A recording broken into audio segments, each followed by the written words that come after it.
সুপ্রভাত বন্ধুরা। মেঘলা আকাশ দেখো, জানি না দেখাতে পাচ্ছি কি, হ্যাঁ মেঘলা আকাশ দেখেছো। আমরা আবার বেরোচ্ছি, বালি যাব, হাওড়া বালি উদ্দেশ্যে। চলো চলো তোমাদের দেখাবো রাস্তায় যেতে যেতে কোথায় যাচ্ছি না করছি। আমার মাসি শাশুড়ির বাড়ি যাচ্ছি। দেখো আমরা বেরিয়ে গেছি। আর যাওয়ার পথে প্রথমে যাব আমরা দক্ষিণেশ্বর। মেয়ে বললো চলো আগে দক্ষিণেশ্বর চলে যাই। রাস্তায় উঠে গেছি, ভেবেছিলাম হয়তো ঝড় বৃষ্টি বা বৃষ্টি কিছু পাবো, কিছু না।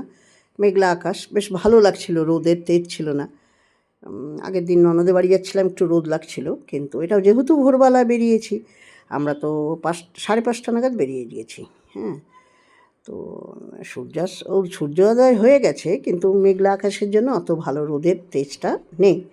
হয়তো বেলা হলে হবে। তো যাচ্ছি জিটি রোড দিয়ে, জিটি রোড বলছি, তোমরা তো জানোই এটা হাইওয়ে। ওই যে চলে এসেছি, গঙ্গা পার হচ্ছি। হ্যাঁ, গঙ্গা পার হওয়ার সময় যে দূর থেকে দেখা যাচ্ছে মন্দিরের চূড়া। আমার কুয়াশা কুয়াশা ঘেরার জন্য অত পরিষ্কার না। আর আমি তো পিছনের সিটে বসছি, সামনে ছেলে আর আমার মেয়ে তো ড্রাইভ করছে। ওই দেখো আস্তে আস্তে স্পষ্ট হচ্ছে মায়ের মন্দিরের চূড়া, ভবতারিণী মায়ের মন্দির। যাব মনে করলেই একটা আলাদা আনন্দ লাগে। এই যে আস্তে আস্তে আস্তে আমরা ঢুকছি, মানে গঙ্গার পার হয়ে যাচ্ছি। গঙ্গা পার হতে গেলে না আমার মনটা খুব খারাপ হয়ে যায়। ওই দূরে চোখ চলে যায় হালি শহরের দিকে, যেখানে আমার মা বাবার দেহাবশেষ আছে, মনে করি আমরা যেটা।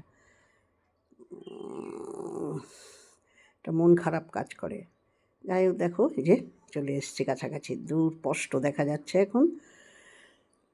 তো আমরা এরপরে একটুখানি, বেশি সময় না, অল্প সময় একটু জ্যামে আটকেছিলাম, চলে এসেছি। এবার পার্কিংয়ে গাড়ি রেখে, ভিতরে তো দেখাতে দেবে না, ক্যামেরা অ্যালাউ না। আর এগুলো তো যাচ্ছি, ওরা দুই ভাই বোনে আগে যাচ্ছে, আমি আর তোমাদের কাকু পিছন পিছন যাচ্ছি। হাওয়া দিচ্ছে আর বেশ ঠান্ডা ঠান্ডা লাগছে, ভালোই লাগছে। মেয়ে বললো আমি আর ভাই আগে ঢুকে দিয়ে আসি, আর তুমি আর বাবা পরে যেও।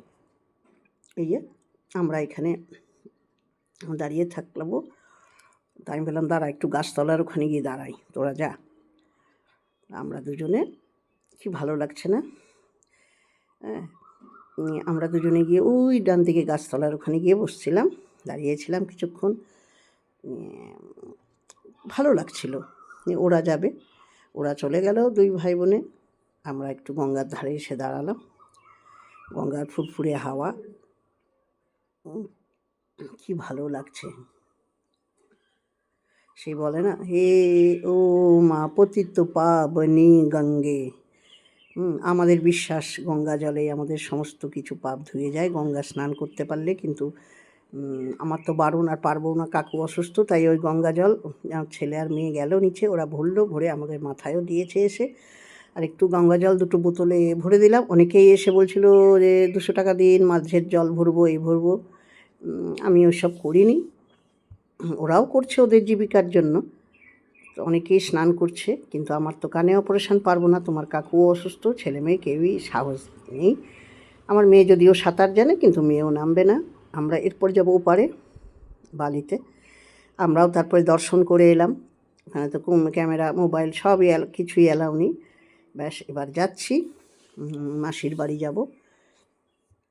তো সামনেই বালি, অপর পাড়ি, এখান থেকে 7-10 মিনিটও লাগেনি মাসির এখানে। তো কি ভালো লাগছে। এই যে ওখানে সব গাড়ি পার্কিং বিভিন্ন জায়গায় আছে। আমরা এখান থেকে মন্দির প্রাঙ্গণ থেকে বেরিয়ে যাচ্ছি। তো টোকেন ছিল টিকিট কাটা, সেখান দিয়ে তো ওটা দেখিয়ে